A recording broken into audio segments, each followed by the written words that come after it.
Let's say you are experiencing an excessive amount of unicast, multicast, or broadcast frames on your network. You, right now, have a storm on your hands. It's going to be tough to completely eliminate all storms within your environment. However, you can minimize the impact of a unicast, multicast, or broadcast storm by implementing Cisco's Storm Control feature. So Storm Control is enabled on an interface by interface basis. And when we do so, we can monitor the frames that are arriving inbound on that interface. And we're going to monitor those frames on a second by second basis, just like we see here. Time 0, time 1, time 2, time 3, time 4. This is 1 second intervals. And we can monitor those frames based on a percentage, packets per second, even megabits per second. So the amount, the size of the frames in total. So with Storm Control, we're going to specify a rising threshold. That rising threshold is designed to set an upper limit that if breached, the port becomes blocked at the next 1 second interval.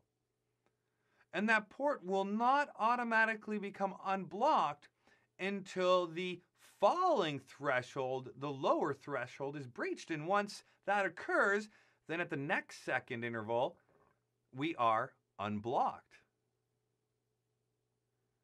And as long as we stay below that rising threshold, it won't become blocked again.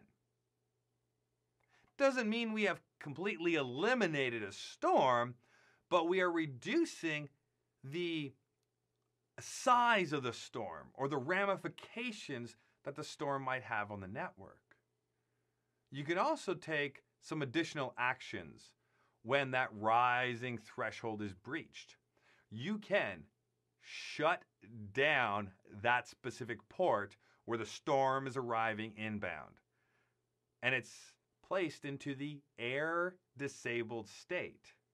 So once you manage to get rid of the storm, then you can manually re-enable that interface using the shutdown command and then no shutdown command. So bounce the interface, or you can use an air disabled recovery mechanism to recover from it automatically as well. Also, you can set it up so that way their SNMP traps are generated so you can be notified that this situation is occurring. Typically, you will configure Storm Control on access ports. Those ports that are going down to the end stations in the network that could potentially be experiencing issues and causing the storms to occur. Because most storms are going to start at an end station. Something's going to happen. Something's going to go wrong. It could be malicious. It could be accidental. The storm occurs at some device that is generating traffic. So at our access layer ports, we are going to use the Storm Control command. And whether you want to implement Storm Control based on broadcast, multicast, or unicast, you will specify that value next.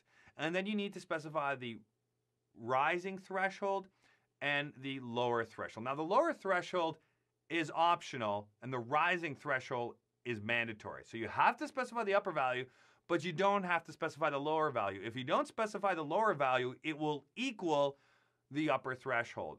All that means is that if you breach the upper threshold, you're blocked, and as soon as you come back down through, you become unblocked. So if you want a buffer zone, make sure the lower threshold is relatively lower than that upper threshold. So in this example, you can see that for broadcast frames, they have set a percentage value. So that's how they're measuring it on a second by second basis. How much of the traffic percentage is broadcast? 50% broadcast, that's our upper threshold. 30% is our lower threshold. Storm Control for multicast, they are measuring in packets per second. So if the packets per second rises above 30,000 packets per second, then the violation has occurred. We've breached that upper threshold. The port is blocked.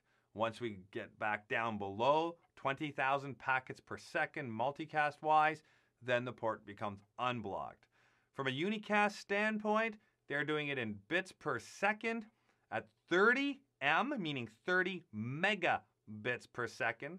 That's how that is being represented right there. So if we go above 30 megabits per second, the port is blocked.